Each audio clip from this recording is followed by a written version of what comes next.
Hi வணக்கம். இந்த சட்னி நிஜமாகவே ரொம்ப டேஸ்ட்டாக இருக்கும். கண்டிப்பாக ட்ரை பண்ணி பாருங்கள். சீக்கிரமாகவும் செஞ்சிடலாம், டேஸ்ட்டாகவும் இருக்கும்.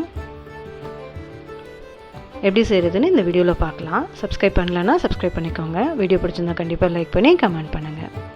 அதுக்கு தேவையான பொருட்கள்லாம் ஃபஸ்ட்டு பார்த்துடலாம். வெங்காயம், காஞ்ச மிளகா, பூண்டு, இஞ்சி, கருவேப்பிலை, பொட்டுக்கடலை, சீரகம் அந்த டேஸ்ட்டு பிடிக்கலன்னா அவாய்ட் பண்ணிவிடுங்க. இல்லைன்னா கொஞ்சமாக சேர்த்து ட்ரை பண்ணி பாருங்கள். ஒரு கடாயில் கொஞ்சமாக எண்ணெய் விட்டுட்டு ஃபஸ்ட்டு சீரகம் தாளிச்சிக்கலாம். அது கூட வெங்காயத்தை போட்டு நல்லா வதக்கிக்கலாம். காஞ்ச மிளகாய் இது ரெண்டும் நல்லா வதங்கினதுக்கப்புறம் கருவேப்பிலை,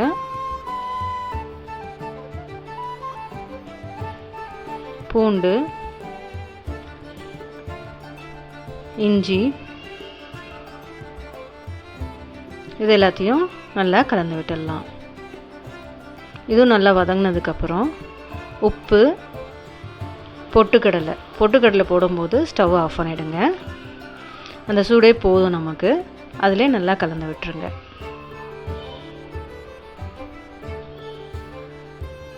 ஒரு மிக்ஸி ஜாரில் சேர்த்து கொஞ்சமாக தண்ணி விட்டு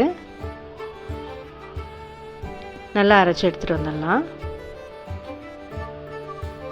இதை ஒரு பாத்திரத்துக்கு ட்ரான்ஸ்ஃபர் பண்ணிவிட்டு ஒரு தாளிப்பை கொடுத்துடலாம். கடுகு, சீரகம், கருவேப்பிலை